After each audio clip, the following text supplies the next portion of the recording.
Y'all ready? Okay, this will be our July 7th, 10 a.m. Briefing. Search and rescue operations are ongoing throughout Kerr County. We're using assets from local, state, and national first responders. Hundreds of trained first responders are working every aspect of this emergency.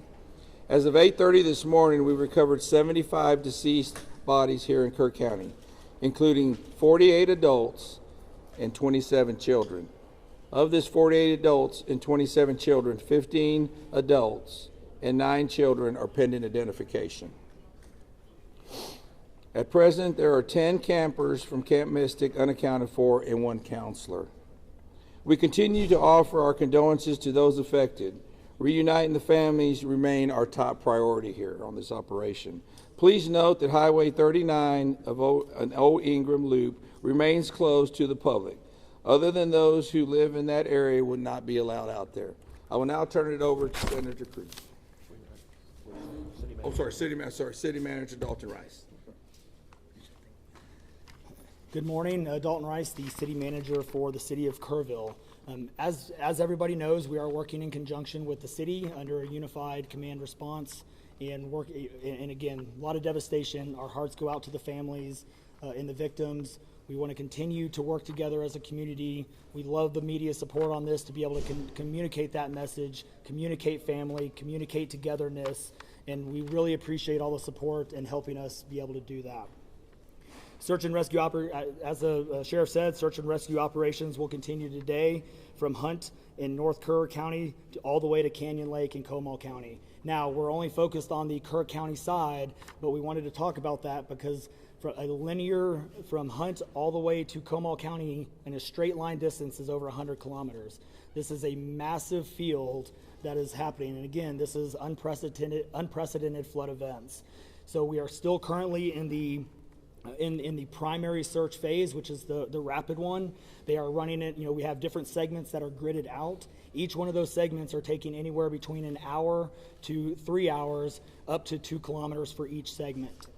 So what that means is they're running into a lot of technical challenges with terrain, with water, even potentially, with weather, in the rising fields. We've talked about this before. Volunteers stay out of the way because if we start getting weather reports and all the other complications that are out there, we then have to pull off of those search and rescue missions to be able to communicate to those volunteers to get off, to make sure that they don't become victims themselves. Those operations involve 19 different local and state agencies, in addition to conducting primary and secondary searches. They will be conducting welfare checks on areas in North Kerr County impacted by power outages. And when we say search and rescue operations, that is boat, walking, on the ground, dogs, drones. Again, keep personal drones out of the air. Helicopters. We do have other assets that are continuing the search as well. As of present, KPUB, which is the Kerrville Public Utility Board, is reporting continued power outages between Hunt and Ingram along the South Fork of the Guadalupe River in Hunt. In the South Fork area, there are approximately 40 down power lines and significant infrastructure damage. KPUB has brought in additional utility personnel to help with restoration, but it's not possible at this time when the power is going to be restored. There are some substations along with those power lines that we are still trying to get access to just from debris buildup or them being completely wiped out. So we do not have an estimated time on when those are going to be fixed. We continue to have substantial number of requests for volunteers, as I said before, and donation opportunities. We are asking those who want to volunteer to contact the Salvation Army in Kerrville by phone at 830-465-4797 or in person at 855 Hayes Street in Kerrville. Monetary donations can be made on the Community Foundation of the Texas Hill Country's website at www.communityfoundation.net.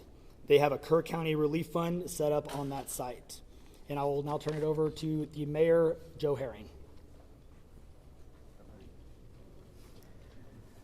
Thank you for being here. I need to tell my community and those families who are waiting, this will be a rough week. Primary search continues, and we remain hopeful every foot, every mile, every bend of the river. Our work continues.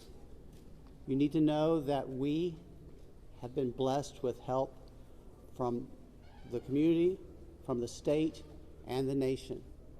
We have trained experts who are helping in this effort. If you want to volunteer, it is important that you contact Kerrville Salvation Army and register. Dalton gave that number, but I'm going to give it again. 830-465-4797. We need focused and coordinated volunteers, not random people just showing up and doing what they do. We need to work together. As Dalton said, donations have been flowing in from around the world to the Community Foundation. Again, that website is communityfoundation.net. Please follow the City of Kerrville's Facebook page for updates. They're accurate. We take a lot of time to make sure we send out information that will be helpful, not only to residents, but to those who are visiting. I've said this 100 times, and I will say it again. We need your prayers. We need your prayers. Thank you. And now, Senator Ted Cruz.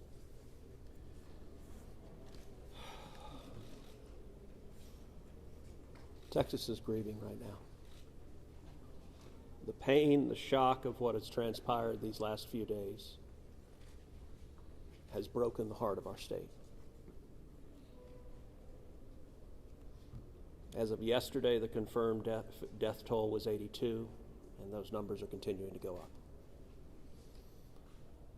The children, the little girls who were lost at Camp Mystic,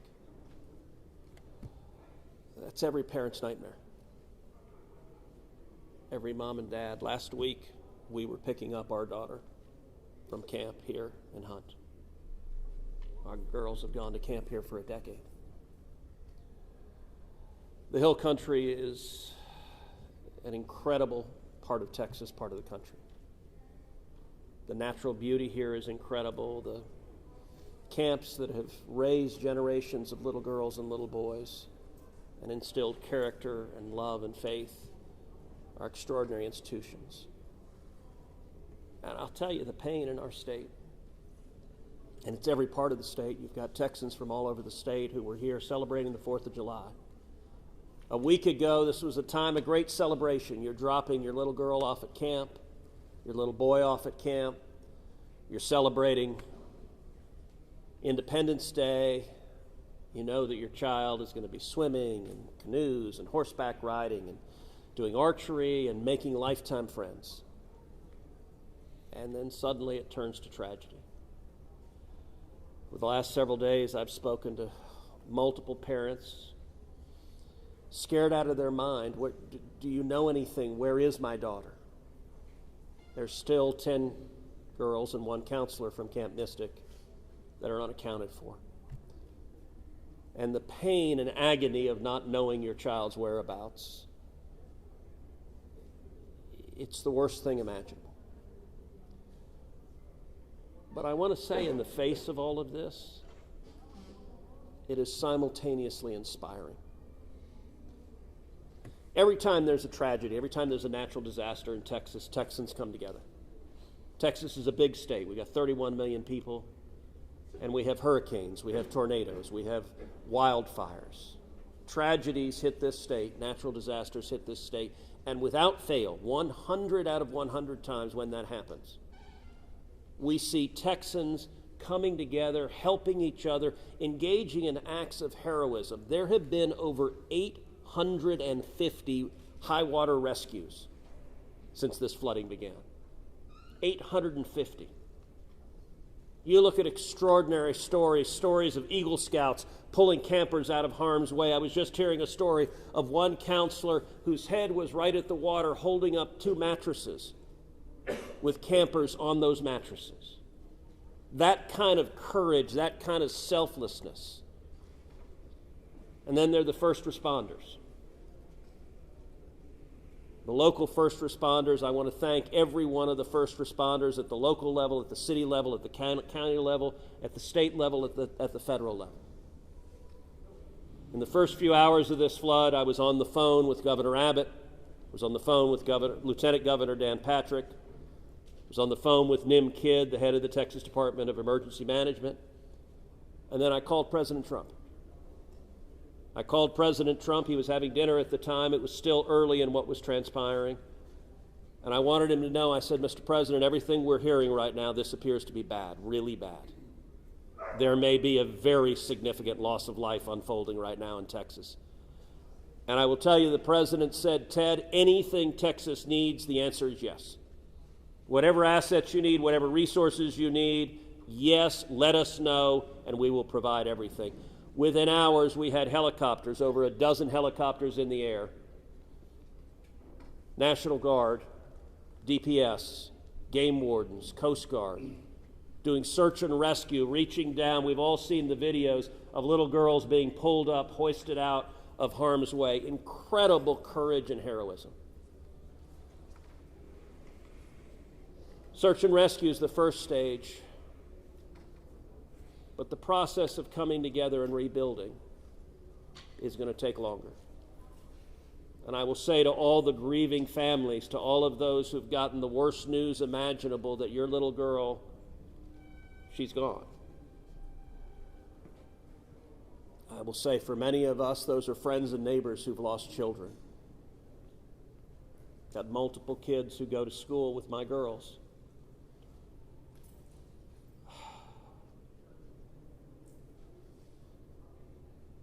The mayor asked for prayers.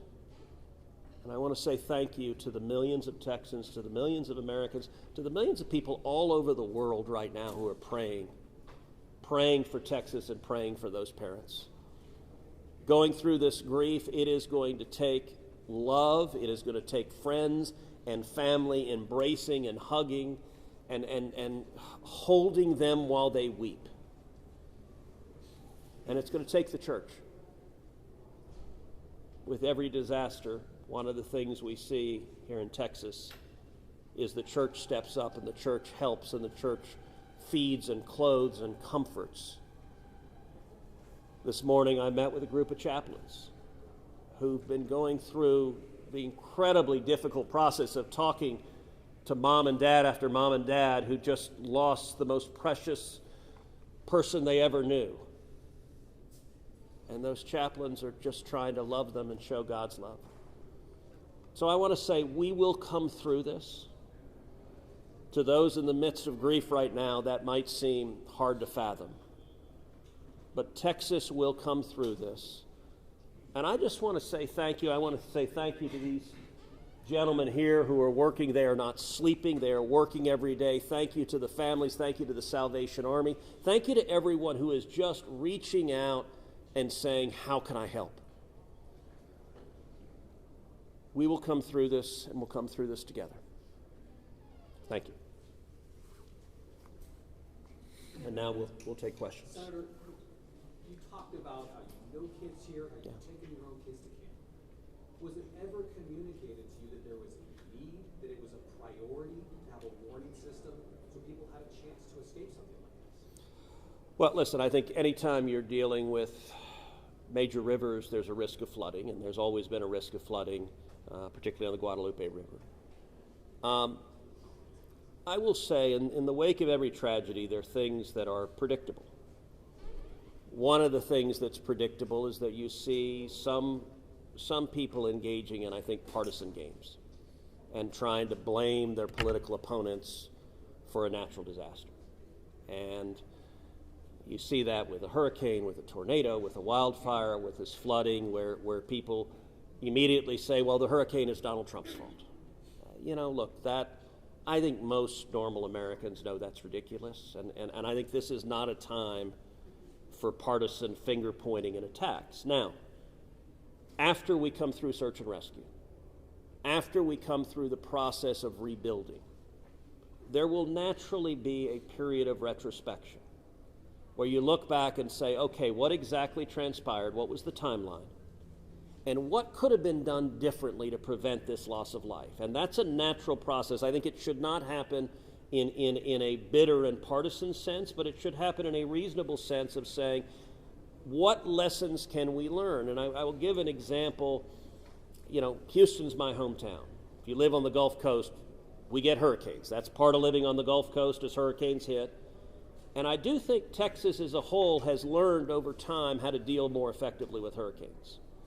And so you look here, we know the National Weather Service put out an emergency warning just after 1 a.m. and a second emergency warning just after 4 a.m.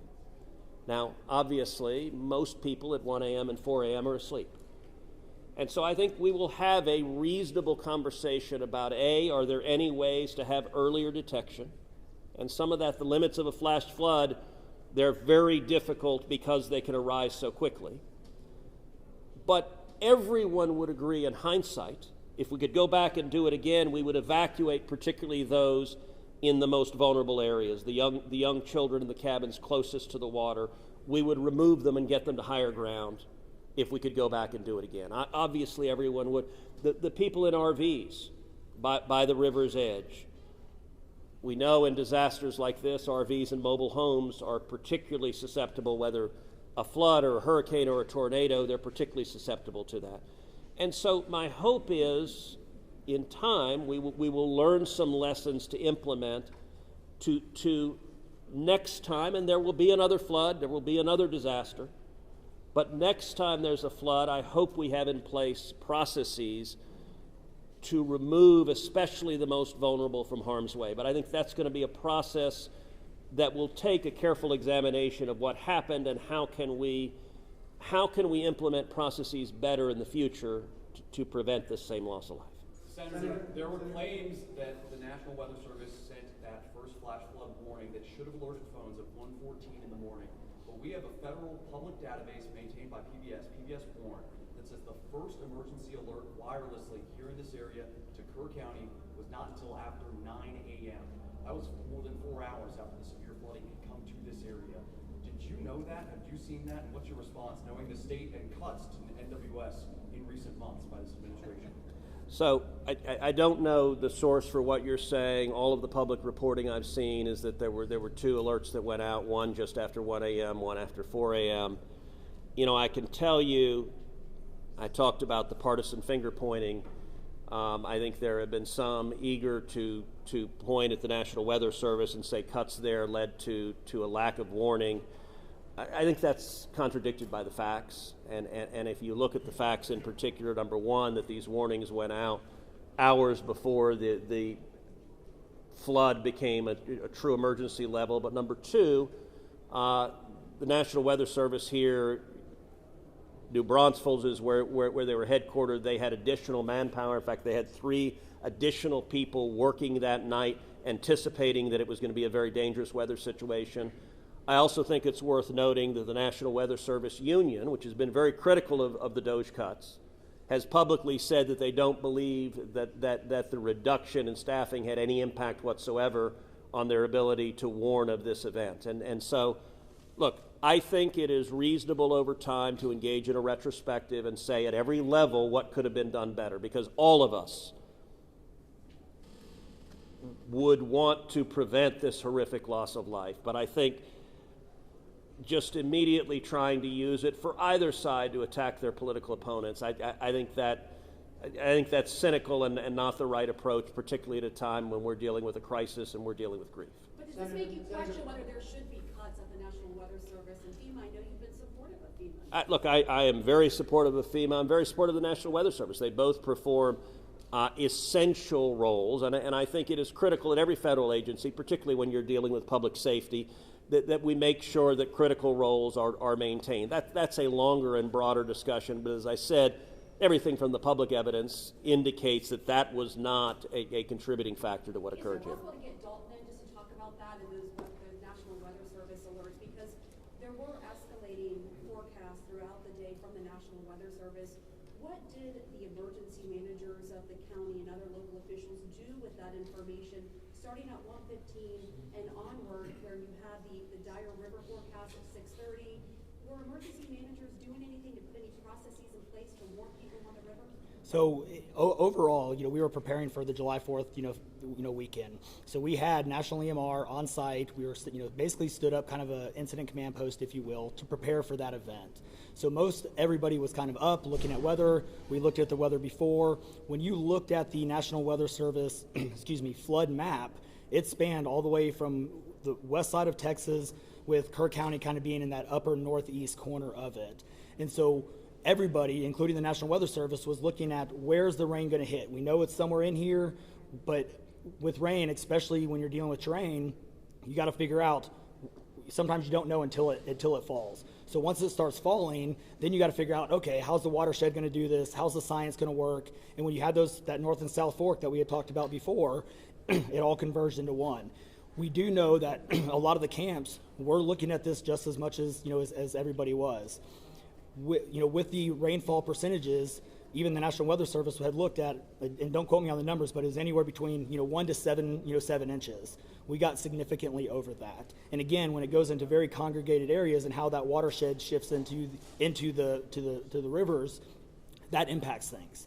And so the camps, obviously, we've heard stories where campers were getting up. They were up at 3:30 in the morning. They were trying to move to higher ground. And the other interesting part of the terrain, and we've talked to UGRA folks as well. This is the headwaters of the Guadalupe. This is the beginning. This is where everything forms when it comes into the North and South Fork. And so as those things develop, it develops very rapidly, very quickly, and this rose very quickly in a very short amount of time. And so those campers that were able to do that, it worked.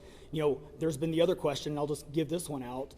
Evacuations. Well, why don't we evacuate? Well, evacuation is a delicate balance, because if you evacuate too late, you then risk putting buses, or cars or vehicles or campers on roads into low water areas trying to get them out, which then can make it even more challenging, because these flash floods happen very quickly. That's what. And so we saw that in 1987, but was there any discussion to evacuate earlier when it wasn't too late?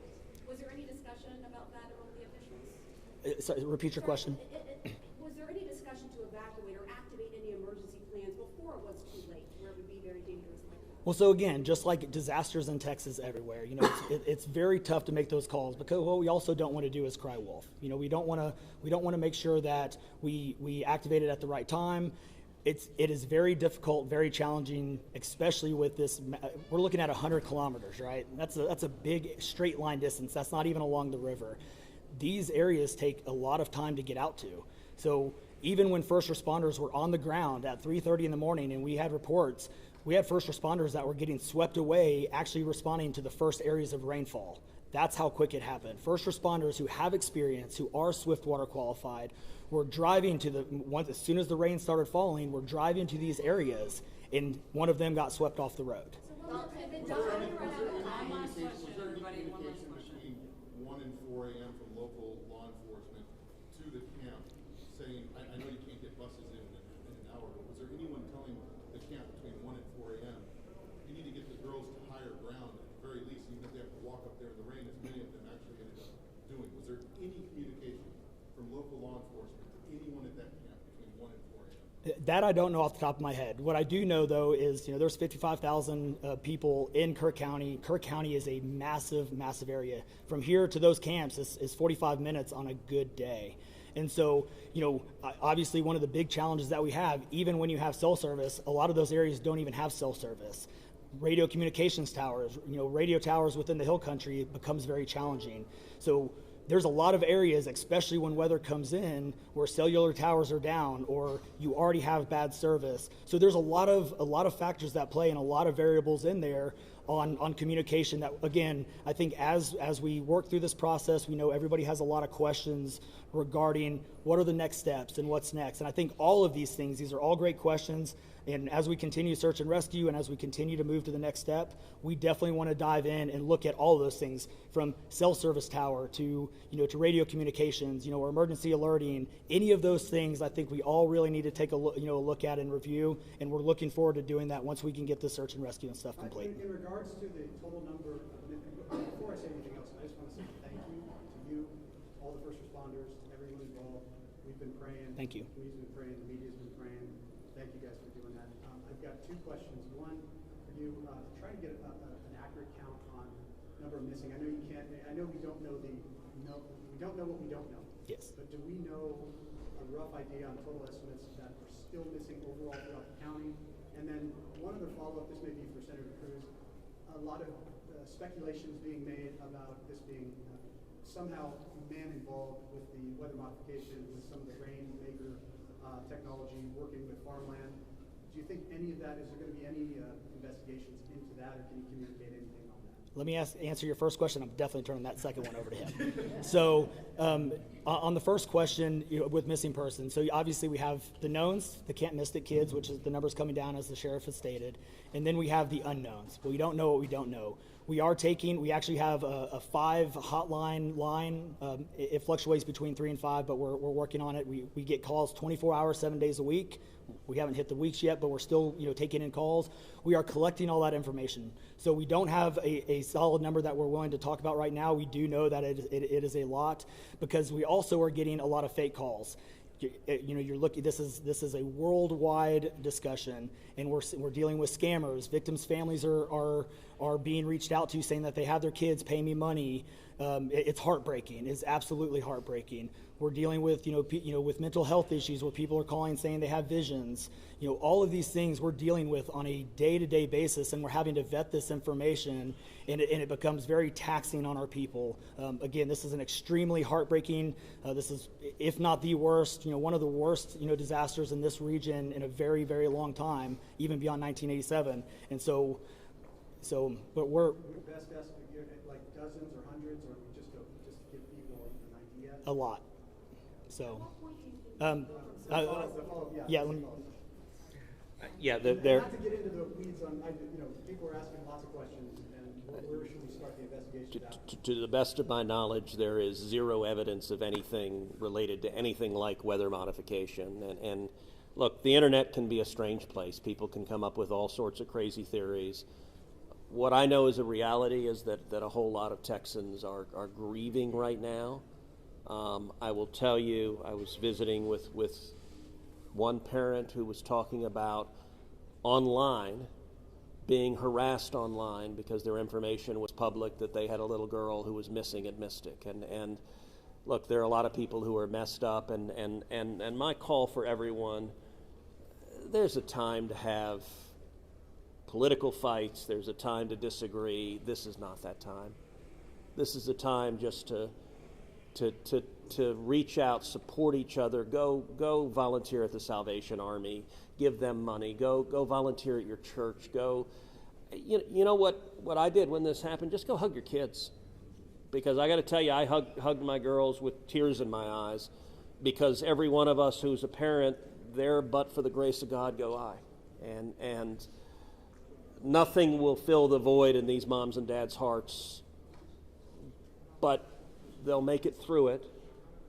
And every one of us, we have an obligation to come through and help them make it through it. And look, Texas will come through, and let me say, Kerr County, the Hill Country is incredible. It is beautiful. And these summer camps, Camp Mystic is an incredible Texas institution.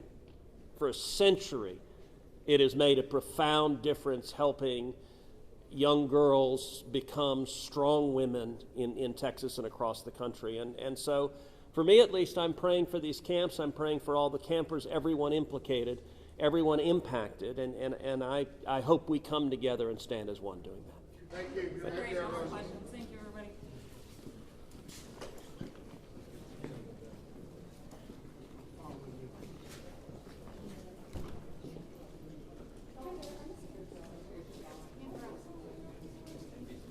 Hey, good morning, folks. If you were not here earlier, I put out some housekeeping notes. I want to repeat that.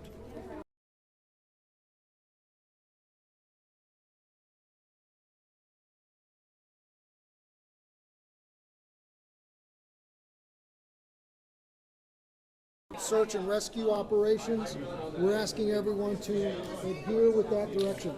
Hey, excuse me, can we either keep it down or shut the door? You bet. TFR is still in effect. We can't have the media flying drones. They have interfered with our air operations, and it has to stop. It's our intent to set aside an hour each day to make some of our leadership available to y'all for one-on-one interviews. This is above and beyond these daily press conferences. These interviews will be 3 to 5 minutes in length, and they're going to be held between 1 and 2 p.m. Obviously, we won't be able to accommodate all outlets each day. So if you're part of an affiliate, we ask that you coordinate with your colleagues from your network and submit one request, and then share that. You can request interviews by emailing our Joint Information Center at jic@kerrvilletx.gov. One more time, that's jic@kerrvilletx.gov, and I will repeat that again before we're done. Our unified PIO team will confirm your interview, your time, and who you're going to be able to interview at least 1 hour beforehand. You're welcome to request specific leadership, such as the sheriff or the city manager. However, given the fluid nature of response and the quantity of requests that we're expecting to get, we cannot 100% guarantee that you're going to be able to speak to the interviewee that you would like to. Footage. Our PIO team will be in the field today, and we're capturing images and B-roll of response and recovery efforts. As soon as it can be made available, a link will be emailed out from our JIC email address for you to download materials for your own use. Contact information. If you were here yesterday, we passed around a sign-in roster. If you signed in yesterday and provided us your contact information, you should be part of our media list, and you should have received a confirmation email last night. If you did not get that email, or if you were not on that list, you can be part of our media list by emailing us at jic@kerrvilletx.gov. One more time, jic@kerrvilletx.gov. I don't know the time of the next press conference. As soon as we have that information, we will push it out through our social media. Thank you all.